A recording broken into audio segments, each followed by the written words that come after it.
Juan, let's jump into the move of the week. Got a Cesar Gracie, black belt, Juan Nunez move of the week breakdown coming up. For this specific situation, I was just getting ready for MMA match. However, the same day, the management switched the rule set. The California State Athletic Commission has ended up setting up a multi competition.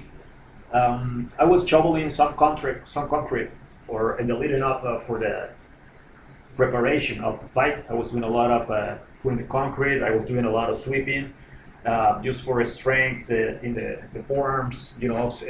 Leading up with the swimming, the jogging. Even I was playing a little bit with the wood.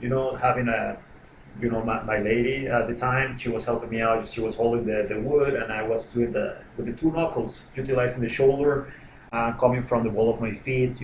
Gently just placing the shoulder rotation, the hips control of the setting up a legit cross. Without having your forearms and your bicep, extra motion, just the right motion to set up a cross. So I understand that it is a lot of precision to set up the knockout shots. Was this the first round one? It was the first round. That's right. Nice, got the knockout in the first round. Congrats on that. He's it says on his tell the tape that he's a kickboxer, but he didn't look like he knew what to do when you connected the 1-2, and they came around with the right hand again. He's a Russian athlete. He was training with the American Kickboxing Academy in San Jose, only with the striking in 2008. And then we match up. It was gonna be the MMA, but the commission switched up to multi, and I didn't even make any money on the fight. Everything I did was through a sponsorship. Everything was done. I got a lot of profits. Through. He was dethroned at the time. I was getting nice gear, boxing glove, and a few gear for training, like a really nice vertex shin pads, nice helmet. Everything was great. However, the precision you see that in the video we can see was the right hand did everything. And thank you, man. For the chance to break it down, to come out with the 5 different reasons how to train your cross, 5 different reasons to promote, the skill set, the distance management, the utilizing the footwork, and be able to have a strong, midsection, and coming out with the hamstrings and calf, utilizing the swimming, and adjusting, always having 1 or 2 days off, just utilizing the isometrics, calisthenics, with not too much weight, just the proper plank, recovery. I'm always focused more on my recovery than anything else. Now, Juan, I know this fight, I believe, was 2008. Do you remember if you can remember your game plan going in the fight? I mean, I know how awful that is, especially with commission switching on the last minute. Oh, it's MMA fight now. It's a MMA fight or a kickboxing fight. I had it where they told me right before my fight that it was going to be a grappling match. And I said, what the hell? And then I said I didn't sign up for that. And then they switched it last second to MMA fight when I told them I wouldn't compete unless it was MMA. But so do you remember with these changing rules, I'm sure you had more of an MMA game plan. Do you remember how you switched up that game plan to kickboxing, or did you even have one? You understand that I am a Jiu-Jitsu athlete. Yeah. And I do have more than 100 competition in the Jiu-Jitsu field. Oh, wow. I didn't know that. About so much competition, and I was doing a lot of clinch work. I took during the fight with this guy, Ace. I was in the clinch, and I was stronger in the clinch through the wrestling, but he was better at multi clinch. He was better than I still, no, it was fucking 13 years ago, but I remember that he was landing excellent knees on my ribs with a lot of power during the clinch, and I was doing the wrestling, pulling in. I didn't even try a takedown because I wanna be on point with the rule system,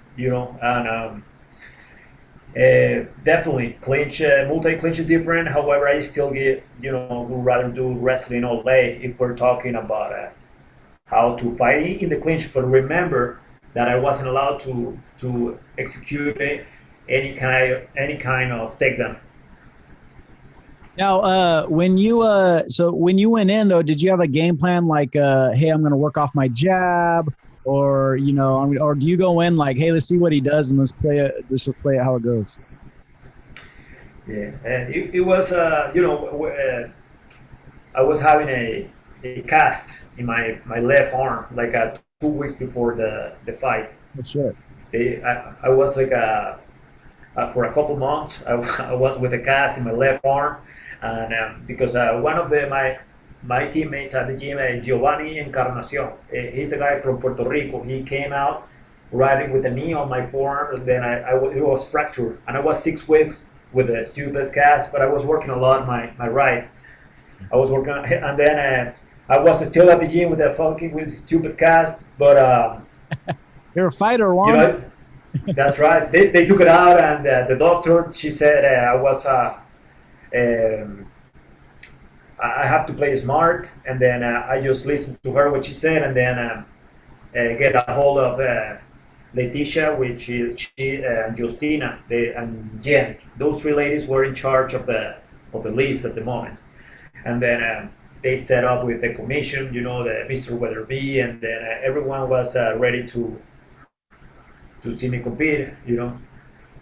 Yeah, that's a great subject to talk about. It's a huge part of fighting is that you're going to fight injured. Like if you think you're not going to fight injured, that's impossible in the sport. Yeah, like my little MMA match I had, like I said, they tried to switch to grappling. I'd have pulled growing, and my whole game plan was to do jiu-jitsu the whole match. Then in my growing, I pulled it. I kept re-pulling it every time training. So I said, well, fuck, I got to do stand-up now. And it sounds like it worked out for you. You had that cast on your left arm, but you practiced the right, and then you got the knockout with the right. So congrats on that. Yeah, he kicked me twice in the arm, and I was concerned. Like I was like, I better get it done in the first. Otherwise, it's gonna be hectic. And then I was working with a Third Street boxing gym in San Francisco with a Filipino guy. His name is Luisito Pinoso. We can definitely talk about it. I'm gonna send you afterwards his techniques. He taught throw 4 straight punches, then do a step back with your right feet, and then throw across. And the technique I applied during the fight. Instead of doing 4, I just working with only 1 punch. However, 4 punches is the drill, and then we do 2 during the fight. Yeah. And then boom, boom, step back, boom, set up a power shot with the precision that we need to break down everything and put everything on place. It plays a part. And then, 13 years later, how's that left arm? It's perfect now. The muscles that I built up in my forearms through wrestling, deadlift, clinch, squats. The arms are stronger than the swimming. Also, those exercises, even by walking a little bit, a plank, all the punching bag, the wrestling, everything is beneficial. Thigh pads, man, that makes your arms really the fiber inside, the moral fiber of the situation. everything you want to do, just set up your day and then work on your day, and then you see at the end of the month, you did your job. Yeah, kind of going back to we were talking about training and setting up the power punch. Do like 1-2 and then really set it up. It also makes me think about like some boxers that have talked about knockouts. I believe Tyson said, a knockout is 2 punches that sound like one. So what he means is when you're on the bag and you go tap tap, but it goes tap tap. Like it needs to sound like one punch, 2 punches at the same time. And then another great quote, I forget who said this, was that the knockout is the punch you don't see coming. It's the one that's hidden, kind of like you said, set up the punches and wow, power. So a lot of people, try to throw that power punch right off the bat, but they got to set it up, just like you did on this fight.